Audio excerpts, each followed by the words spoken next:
Hi, welcome. We have Gabby here. Nice to see you on my podcast. Little cheers. Hi. So I always start with a little bit of a backstory of how we kind of met, and I Okay. think, and I think that it was kind of different because usually everyone that I usually had on this podcast so far, I met in person. We worked together or something, but we actually met online, which is like, well, it's weird for me, but supposedly it's like normal now. Yeah, I think it was faith, honestly. Like we just got connected together. I think our vibes just meshed someday, and then that's all she wrote. I know, and I think I reached out to you because I followed you for a really long time, but I reached out to you because I was like in the transitioning of leaving my full time job and going, all by myself because I seen you do it. So I was like, no, what, let me reach out to this girl and let me see what helped her out because I was stressed. I don't know if you remember. Yeah, I remember meeting together. You were stressed out, which is normal, right? Like it's a scary thing to do, like leave your 9 to 5, and it's sort of like leaving your security and going Right. into the unknown. So, yeah, I remember having that conversation with you. But, faith happened, and then it ended up being that it was time, you know? I know. I got laid off and I was like, wait a minute. I just talked to Gabby literally like 3 weeks ago about this situation. And then I got laid off and I'm like, maybe everything is supposed to work out this way. Yeah. Yeah. And, And sometimes it's like when it's time. No matter right. what, the fears you might feel, or like no matter like what things you might have going on, when it's time, and it happened like that for me too. So I knew you was Yeah. gonna be fine. I was like, you'll be fine. I wanted to start with a little icebreaker. I don't usually do this because I think it's kind of whack, but I just said screw it because I know Gabby's fun. So I did do an icebreaker. If you were to switch lives, right, with any fictional character, not real, for Hmm. one day, who would it be and why? Oh my god. When you sent me that question, I was like, what who should I be? I was like, who have I been lately? I went down through my Netflix streaming. I was like, Um, but I think I'm just going to go with my favorite character, which is Dwight from The Office. So I'm a super Ah, Office fan. Yeah, like I'm love a it. super Office fan. Like I've been to Scranton. Like Office. Holy cow. Yeah, I went to Scranton. I did the tour. When I went to LA, I also visited the studio. So yeah, What? yeah. Not a lot of people do that. That is so cool. Why Yeah. do you think that he's like the most funniest character or I think to me, like he's hilarious, but after having rewatched The Office so many times, I love his character development. But even from the beginning, I love the fact that he was just himself. Like no matter if he was liked or not. I also like the fact that he was humble, right? He had like a 9-acre beet farm and all of these things going on in the background, but he was still, okay, trying to climb the ladder with Michael. And I thought that was, it's pretty impressive. yeah, yeah. I And didn't actually get into The Office until like way after hmm, when it started becoming a big thing and I started like walking into like Books and Noble and there had like a whole bunch of different things of The Office. I'm like, no, I need to watch this show. yeah, But no, I love The Office. I think yeah, it's just like my safety show. I don't know if you have a show that is like, "Ah, I'm just gonna put it in the background." So that's The Office for me. I think for me, I think well, I was stuck between two, right? Because I am a huge Buffy the Vampire Slayer fan. Oh, what? Huge, huge, huge. I used to, as a kid, I used to literally mimic all the fights. And it's funny because when I met my husband, he watches Buffy too, but I pretend like I wasn't a big fan. I'm like, "Oh, this show, blah blah." So then one episode when she started actually like fist even today, I already know all the fights from every episode, right? So because Nice. I was also in martial arts when I was younger. So Okay. right. So he played the episode, and right there and then I got up and I started mimicking exactly what she was doing, and he was like, "How the hell you know all these things?" And I'm like, Trust me, I'm a huge Buffy fan, okay?" And I think the second one will probably be I'm a Kim Possible fan. Oh, I love Kim Possible. But the crazy thing is I love Kim Possible, but I like the Shigo better. Okay. She For some reason I just love Shigo. I don't know why. She just seems like very dark, and I just have a dark humor kind of ish like that. Mm, So those are my yeah. two. Those are my two. That's awesome. Yeah, I also thought of Kim Possible. I was like, I could say Kim Possible, but I was like, but am I a super fan? I don't know. So I was like having a thought like yesterday. Yeah, Well, and talking about Dwight, you can see him up there. oh my god, crazy. My friend is also a big Office fan, and she every time that we would come to the office, because I used to work with her a long time ago, I would give her little knickknacks that I found from the office. Mm, But anyways, moving on. um, so for the people that are watching or hearing, just tell me a little bit about yourself and exactly what do you do? I'm a founder and brand strategist of Terán Media Design, a studio for online women coaches and service providers. So I typically like to work with women of color doing strategic design.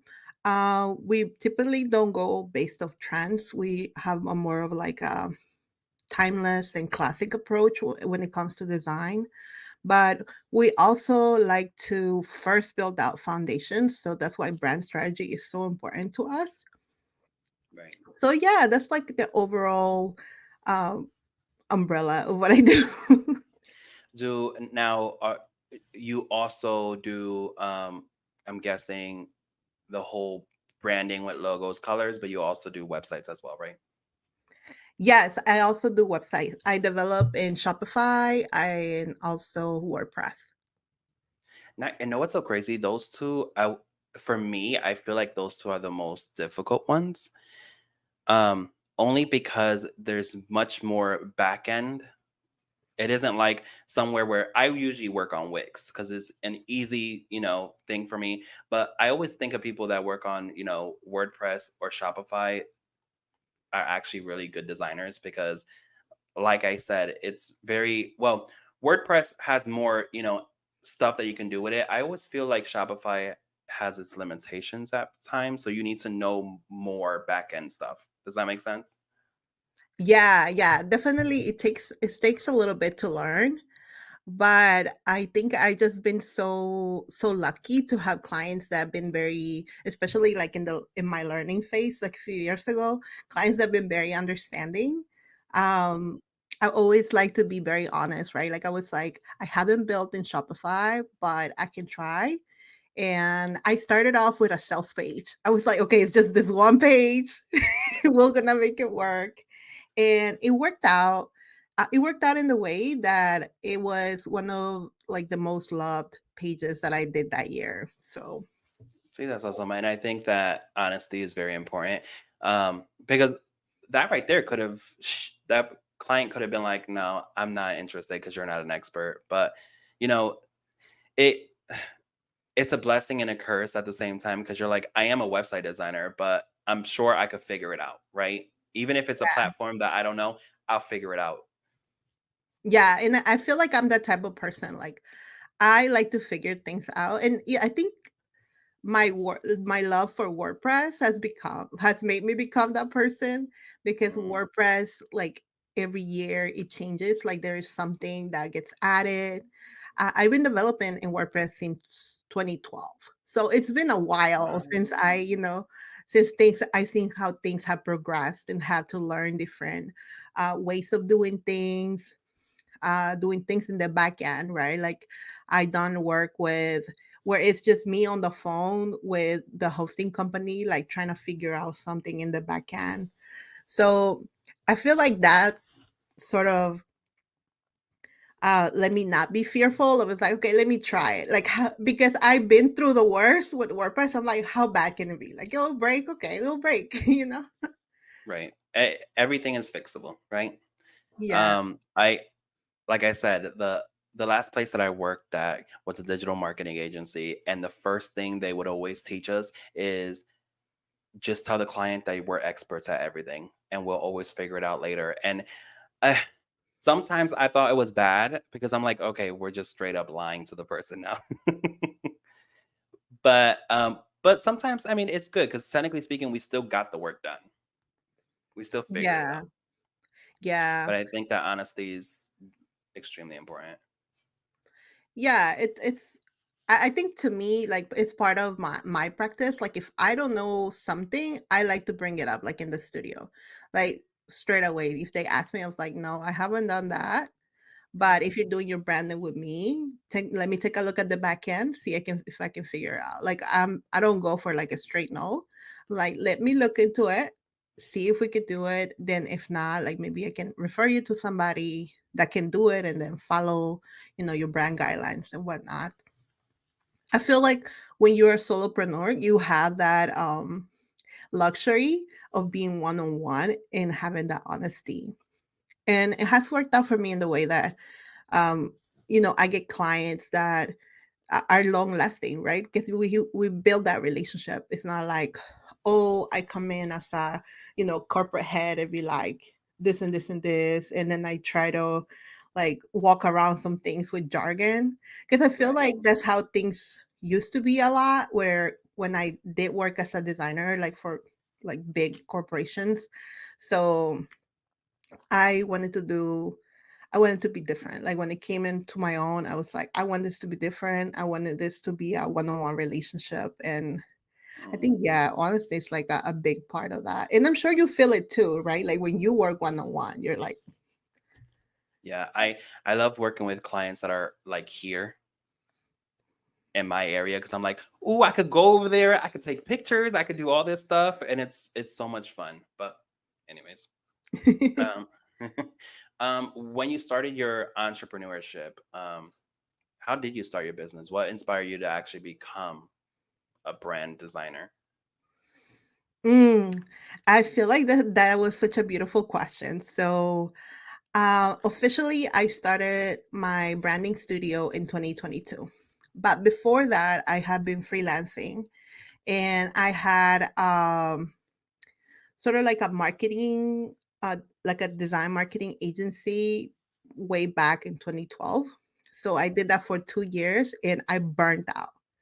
Like I was 22. It was like I went in and I didn't know. And I think it was a point in my life where I was um I was probably like a bit too proud also to be like, oh, I don't know how to do it. And I didn't find like a mentor in time also.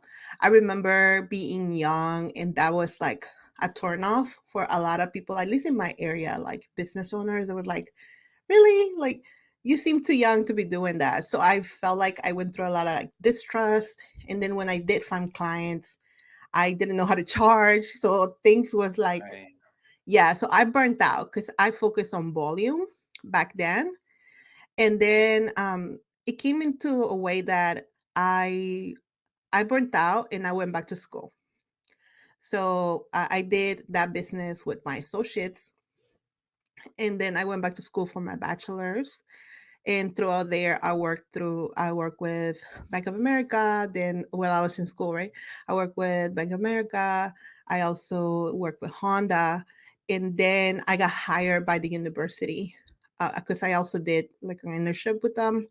And Mhm. then I worked as a student, so I was doing a lot. I think now that I look back and I'm older, I'm just like, why was I doing so much? But yeah, I guess to cut story short, I got hired through the university as a designer. I went from graphic designer to multimedia coordinator. and I did that. I think I was there for about 7 years. So I learned a lot of how to work within the brand of the university and all of the sub brands. So I'm so thankful for that job because like that introduced me to like what it is a brand and a sub brand and how to manage different components even within one organization. So yeah, and then the pandemic came and I had a lot of time, and that's when I started sort of like niching down more into branding. Right. And I took a course. I remember to, I kept seeing like popping up like brand this, brand that. And I will be in a place where I was like, well, they're doing it, but with my background, like that doesn't feel right to me. So it sort of got me curious in a way that I look more into it. And then it became like an obsession, sort of like I need to figure this out and see how I can do it, but I want to make it different this time, right? Having had that business back then. Also in 2019, I co-founded a business with my husband. We have an IT firm. Nice. So having had the experience of being a serial entrepreneur, and also having failed a lot, I was like, I want to make this different and I want to make this feel right. Like I want to make it in a way that I'm not gonna burn out, but also that I'm going to make a difference with people. Because the first time around when I did design, it felt more like a sort of like an order taker. Where it's like, oh, I need flyers for this, I need Yep.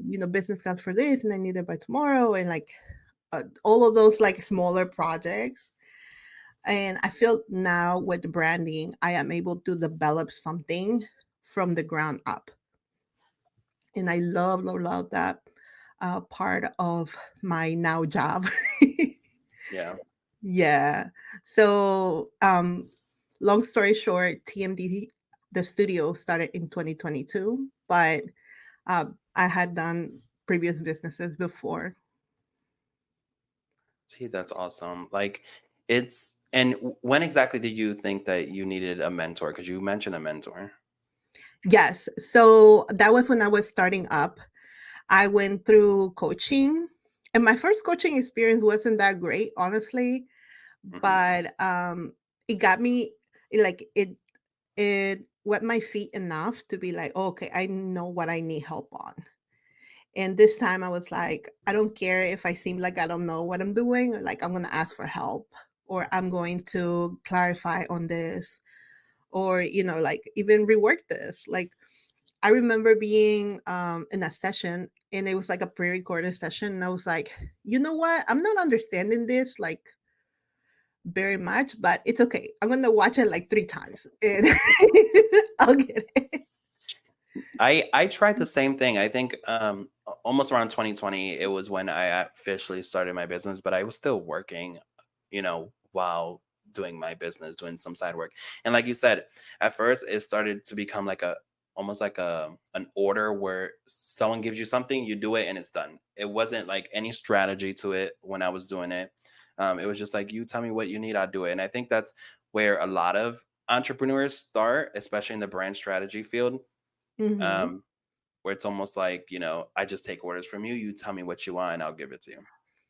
Yeah, and I feel like as a designer, you also and you work with like a big corporation or like a big company, like it sort of feels like that too sometimes. Like Right.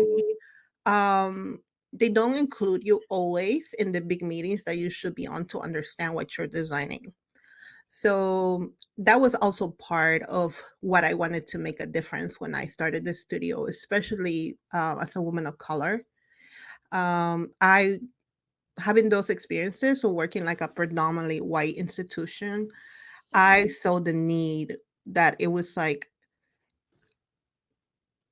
we're not fully represented, and what's represented is like sort of cliche at this point.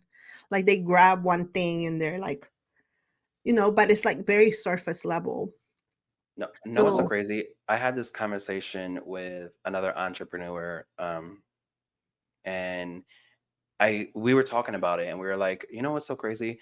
I feel like Latinos have always been entrepreneurs since the very beginning, but for some reason now we're calling ourselves entrepreneurs, but we've been doing it since way before. Mm. And no one has ever, I don't know, I guess called us entrepreneurs or gave us that kind of respect. I don't know. Am I getting it right here? Because that's how I feel. Yeah, I think honestly, after the pandemic, like entrepreneurship for Latinos has become more normalized, honestly. Like a Right. lot of people burnt out, like me, left their job, like you, right? Yep. Um, yeah, but I think there's some truth to that because having had that business in 2012, it was way different than what I'm doing now. It is still design, right? But the opportunities weren't there. Yeah. I didn't That's know where to that's look, and when I did ask, I sort of got dismissed. "Oh, you're a woman, you're too young, you're" nuh-uh. Yeah, Holy sh or I like, would "Oh, have let got me call pissed. you" they were like, "Let me call you back," but I never got called back, even when I followed up. Um, they were just at some point, they were just, like, being nice, even though Right. when I was offering, like, pretty updated services, like, to the times, it was hard for people to, like, grasp on the idea that this brown woman was coming in and was gonna change their business? So it was pretty discouraging, to be honest. And like now I look at things and like there's a lot more representation. There is also communities that have built online. Um, I'm part of a community, or like when I got started in 2012, I became part of a community and sort of feel so supportive that it also helped me throughout my transition from job to business. Right. And it has grown so much because even me, whenever I go on like Facebook events or I do something trying to reach out, there are a lot of things now that are put in place that we put ourselves in place, technically speaking, right? Um, and I'm like, damn, okay, okay, now they're seeing you, right? Mm. Yeah, But now it now it sucks. feels like it's cool, like Latina feels like it's cool. Isn't that the craziest shit? I'm sorry to say that, but it's like, n- whatever. It gets me heated because it's like, bitch, we've always been here, okay? Mhm. Or it's like, And that is a Latina thing, like, they were like, "Oh, we're discovering this." No, it's been here. right, right. Now, whenever I've been recently watching all of your Instagram, and Oh god. the one thing that I do see is you do post a lot of culture, right? When it comes to a lot of posts, when it comes to colors and stuff like that. So for the people that are watching, what are those posts about? Like, or what does it mean technically for people that don't really know? Sure. Yeah, I like to think that I do branding with cultura, or it's like branding with culture. And that to me is a way to make my brand different enough, but also embrace my culture Right, and, bring Latin culture as part of my brand's DNA. So in my brand, I use it to represent like my essence as a Latina, as a woman of color, and as a business owner to like connect with my ideal client, my customers and I do that mostly through social media marketing and some internal practices that I have in the studio. This time around, when I was thinking of the studio, how do I want it to be like, and what were the things that ick me so much from corporation that I wanted to make it different, and that I wanted to make it me. And being Latino is like such a big umbrella, right, but bringing those moments from what I consider like my experience as a Latina, as an immigrant, you know, in this country, has definitely been a connection point for my audience, and also connecting with people even like you. I'm sure that you saw some things and you started following. and like it's that those connection points that I really love and brings me those clients that I really love. I honestly love my clients. I don't think I could say that before when I was doing this in 2012, but now I like the people that come and work with me inspire me. Like I am so inspired. Like every time I get out of a branding session, I'm just like, wow, like this person is so inspiring. And like the fact that they're working with me is just, it's like I wasn't, why didn't I do this? Like, why didn't I quit sooner? Like I could have been doing this. Well, that's the thing, right? When you work with purpose rather than just doing to just do, and actually helping people and bringing people up, you know what I mean? And I always tell people, listen, my job is not just to pick colors, okay? I'm a business partner. I'm partnering with you. We're in Yeah. this together. And you become emotionally, right, attached. And even after you've done all the stuff, you still continue to contact this person and say, "Hey, how's it going? Hey, how can I help you? Hey, Yeah. Yeah, most So definitely. Like you when you do branding, especially brand strategy, like you do become like a business partner to them because you bring sort of light to things that sometimes are blind spots or in the shadows because you don't know what you don't know.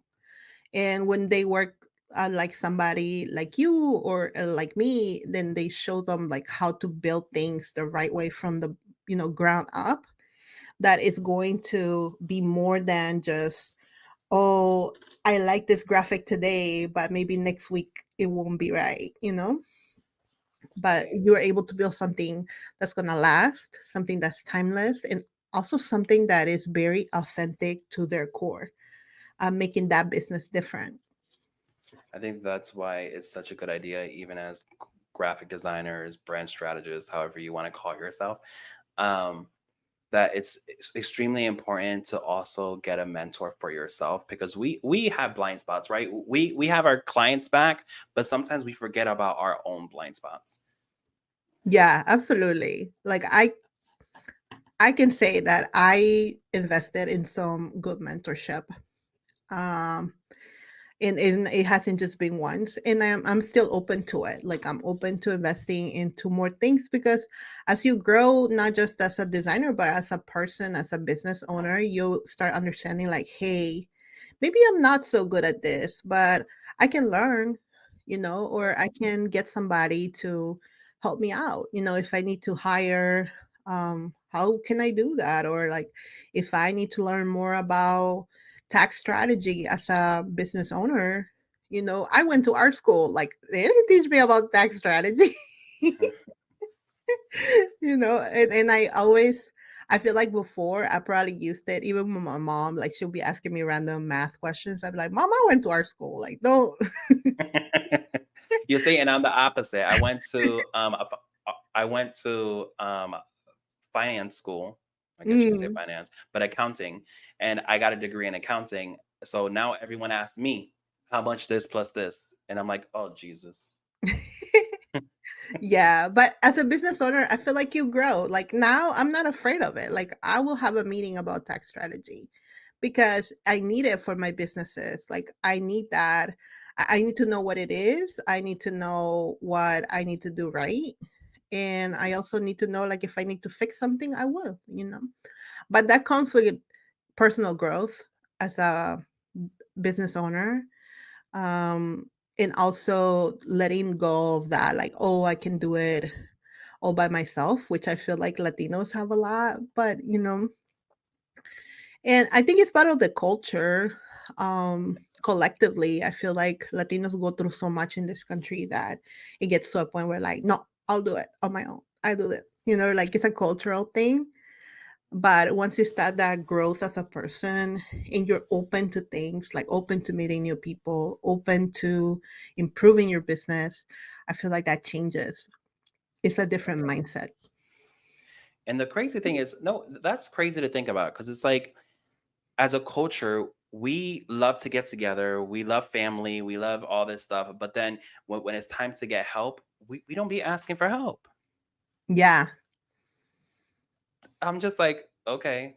I don't know. Maybe it's a pride thing. That's what it is. Yeah, like probably pride.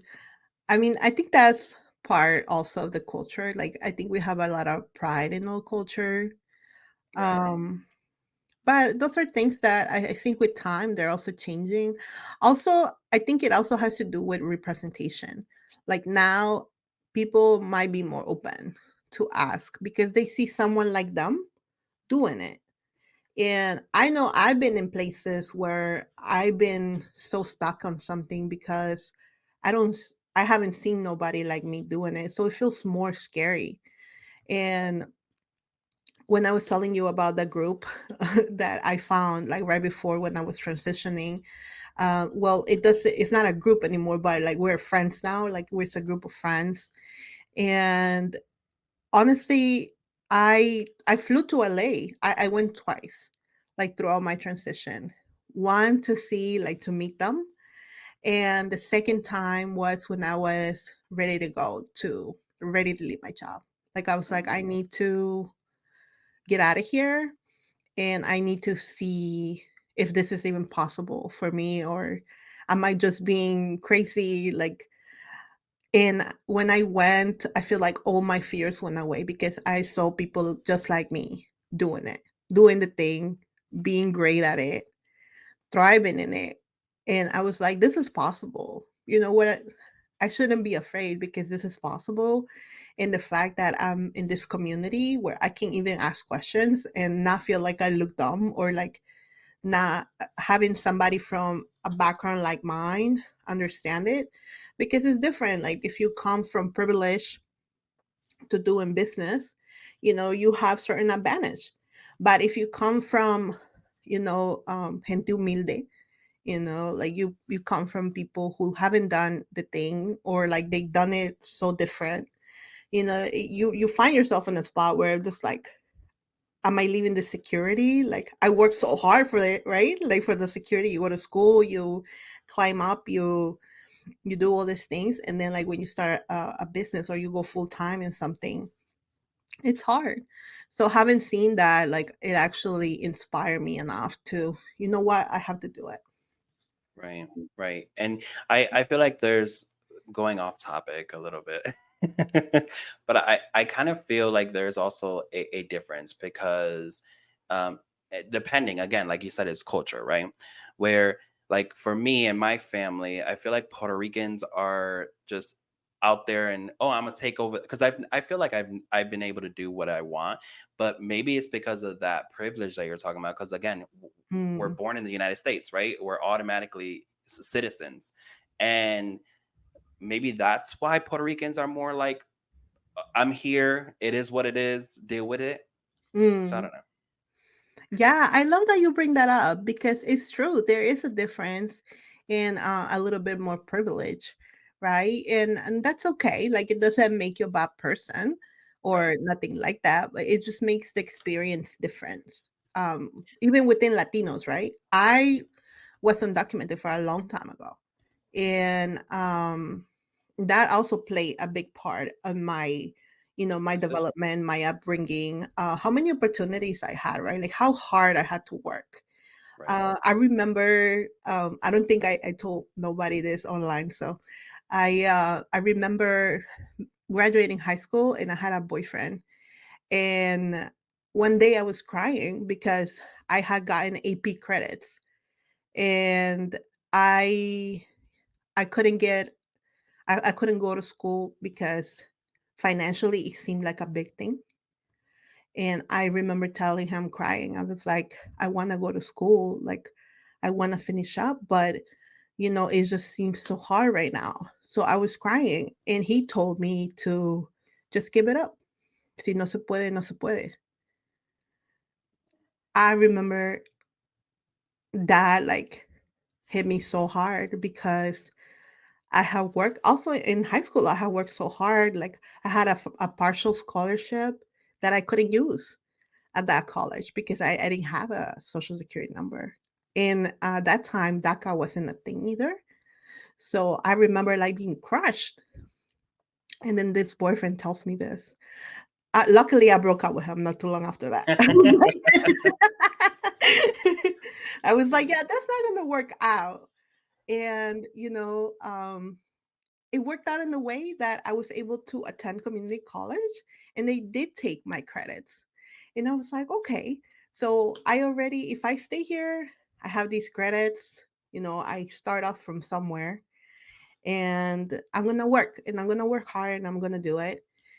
And I remember telling myself when I went to school, I was like, "Even if it takes me 10 years, I'm gonna do it." Right. And that was it. And I remember working like super hard to, go to classes. I remember my very first class was it was so expensive because it was a 5 credit class because I had come from like an ESOL background when I was in high school.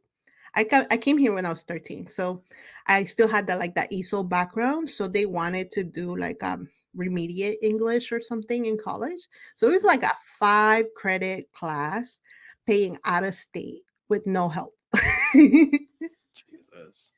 Yeah, and yeah, it was a lot of hard work, honestly, and I I think like those experiences like really made me as relentless as I am now.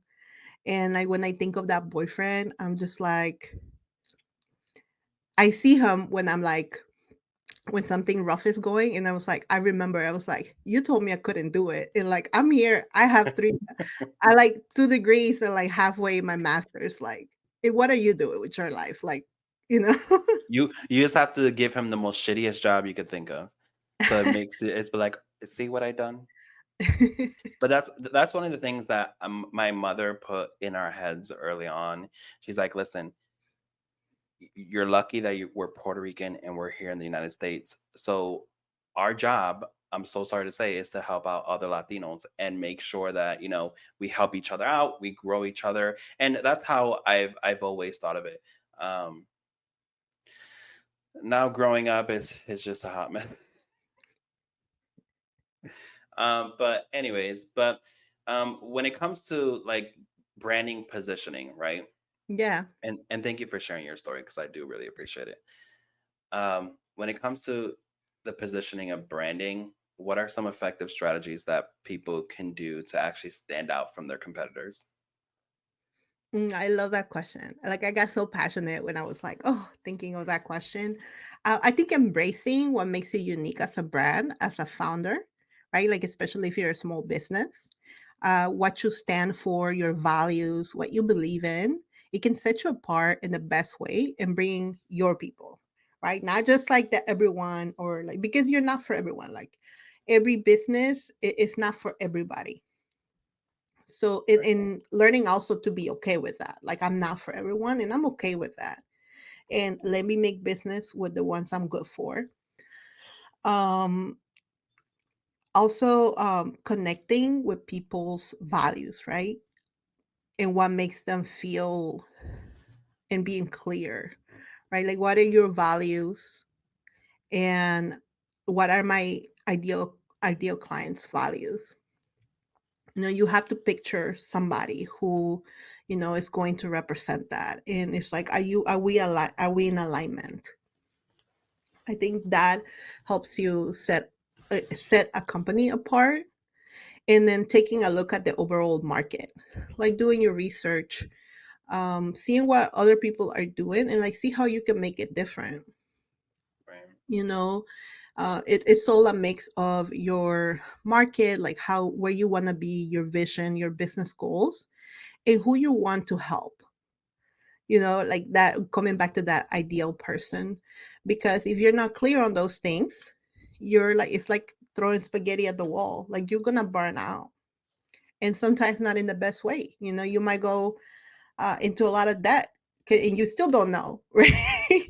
right, Yeah. And if I want to say, like, for listeners that are at that place where I like, well, I don't know how to do any of those, working with a professional like you or like me could really catapult your business, honestly. Not just from the foundations, but also visually, like being cohesive. Like that makes a big difference. Yeah.